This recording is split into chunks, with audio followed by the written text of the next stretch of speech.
Howdy, campers, and welcome back to another Impling update, the series where I talk to you about all things clue scrolls. Right at the gate, we got something that we gotta talk about, which is the price of Implings. And oh boy, the glory days of Implings are over. Well, it's not entirely true. Hard clue Implings are just absolutely in the tank price wise. Other Impling prices are still not too bad, but hard clues, oh boy. Natures are still only about 25k loss per clue, which still feels kind of bad since they were just like break even or even like 50k profit just a couple weeks ago.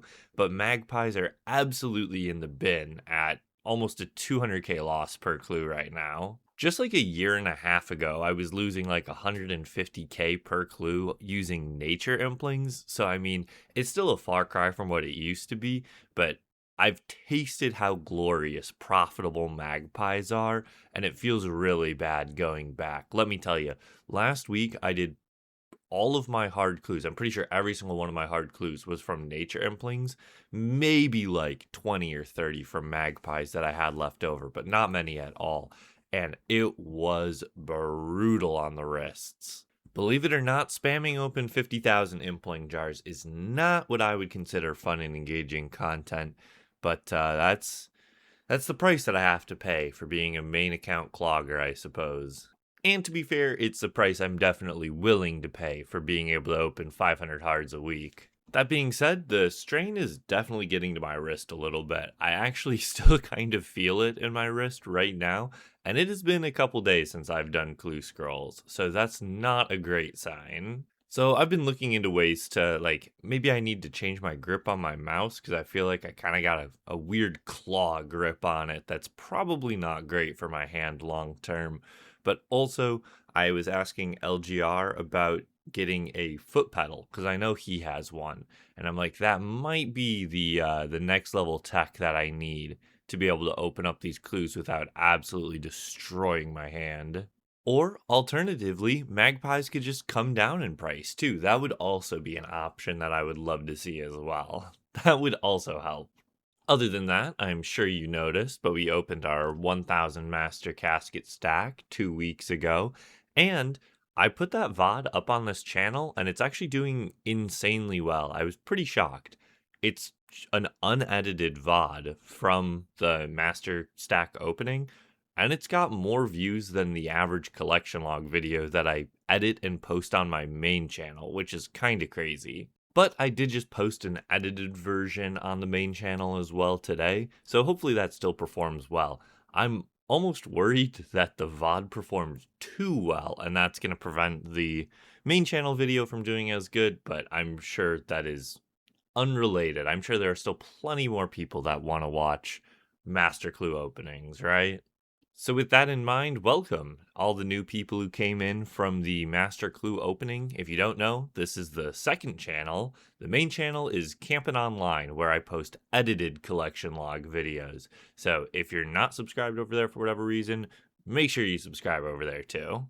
I'm trying to really push to get this channel to 1,000 subscribers. That way I can monetize it, which would be pretty big. It would help add a little bit of passive income to my monthly revenue a little bit. That way I don't have to work quite as many hours at data annotation, and then it just gives me more time for RuneScape. And I don't know about y'all, but every hour I get to play RuneScape as opposed to working a real job definitely feels good. Definitely feels good.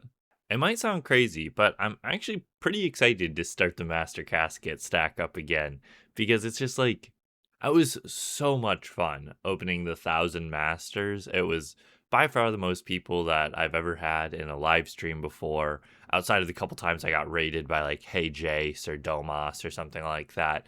It was just an absolute blast. And we got rewarded with a couple pretty big collection logs too, which always feels good as well. That opening will probably be one of the first weeks in January of next year, unless something changes for whatever reason with my hard clue goal, which right now we're pacing strong, we're going good, so nothing's changed with the hard clue goal there. Still 500 hards every Monday, going to be 26,000 by the end of the year. We're actually ahead of pace so far.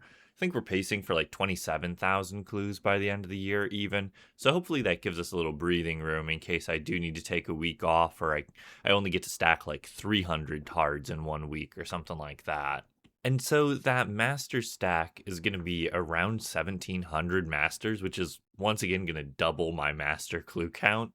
But like 200 of those so far from the hard clues went into the last 1,000 master stack opening. So right now I'm actually turning in all of my elites for masters until we get back up to the amount of masters we should have. Then I'll start doing elites again normally.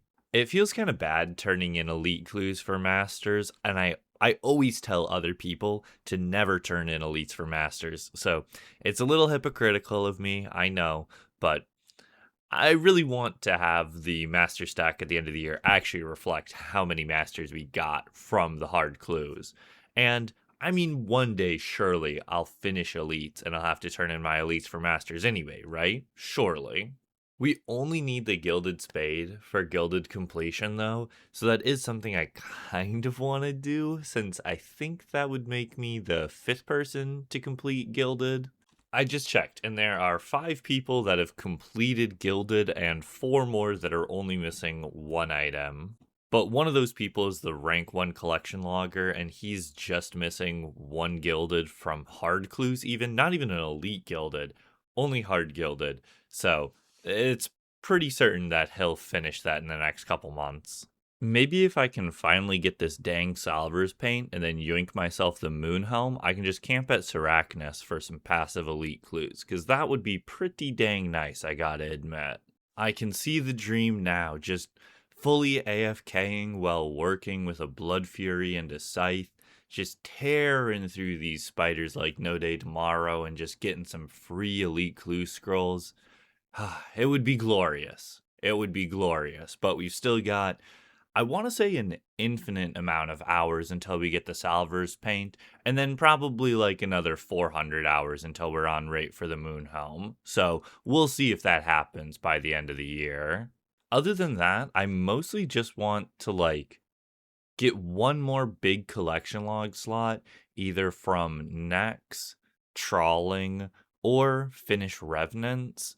And then I'll probably move over to doing some Coliseum attempts, because like all of my teammates at Nex have quivers now. They all left me in the dust. It was honestly so rude of them to go off and get their quivers, and now I can't get any dang MVPs anymore. So I guess I finally am forced to being good at the game so I can get my quiver and finally get some MVPs again. But hey, sometimes a little bit of peer pressure is a good thing. So if it finally motivates me to go do that, that would be very good, because I've got a lot of collection logs over there. That's the other nice thing about Coliseum over Inferno, is that I want to say there are 11 collection log slots there. So I would actually want to grind out more than just 1 quiver while I'm at it. I've also been talking to Pencer, and he said he'd be willing to help me with the TOA transmogs, which is another big one I've been looking forward to doing, because it would just be like some pretty free collection log slots as well. Also, though, Cow Boss is going to be coming out in almost exactly a week here now, and I am actually so hyped for it. It's going to be such a dumb little boss to kill, but I'm pretty hyped for it because I plan on drinking a gallon of milk on stream while killing a cow. What's not to love there, right? Unless maybe if you're lactose intolerant, just hearing that sounds painful to you, but I think it's going to be fun. Other than Cow Boss, there's not actually going to be a lot of new content coming out in the next couple months, I don't think. So hopefully that gives me a chance to clean up a couple old collection logs that I've been kind of putting off for a while now. I'm looking at you, Temporis, Guardians of the Rift. There are plenty of them. We don't have to get into it now. Speaking of new content, though, a reminder to my US gang that the Deadman Mode All-Stars Tournament tickets go live on the 20th of this month, so just a couple days. If you have a Jagex account, you can purchase them one day early through the Jagex launcher, I believe. Otherwise, general admission tickets go on sale on the 21st. I still have no clue how expensive those tickets are going to be, but I live less than half an hour away from the venue, so I probably just like have to go, right? There's like almost no chance I'm ever going to be able to actually have the money to go to RuneFest. So this is probably one of my chances to like actually go to a RuneScape event. So as long as they're not like $200 for tickets, I will almost certainly be going. That's mostly it, I think. I know this is kind of a short one, and it's been a couple weeks since I've done an Impling update, but I find it hard sometimes to yap when I'm by myself. It's kind of crazy. It's like normally when I'm yapping on a podcast or something, it's with LGR, and LGR puts together like an extensive sheet of like talking points and stuff like that, make sure everything's going. I could yap with him for like 5 hours straight, no problem. But all of a sudden, I sit down by myself in front of a mic, and I'm like, what is there to talk about? I don't know. I'm not a very interesting person, I guess, is what I'm finding out. No, I think what it comes down to is that I'm weirdly like a private person a lot of times. I just don't like sharing stuff about myself. So it seems counterintuitive when I'm constantly posting videos of myself on the internet and posting long rambles where I just talk to myself. But I'm not a like a braggadocious type person. I don't like talking about myself a lot of times. But hopefully you find it interesting at least. And here, I guess this is the solution, I suppose. If you guys have topics that you think that I should talk about, you want to hear about from me, let me know. I can write them down, and then I'll have a list of stuff to talk about for the next time we do one of these. So that's going to do it for me. Make sure to check out the new video on the main channel for the 1000 Master Casket opening, and I'll be posting the VOD from the 500 Hard Casket opening from yesterday to this channel tomorrow. So make sure to keep your eyes peeled for that as well. All right, take care, and until next time, happy camping.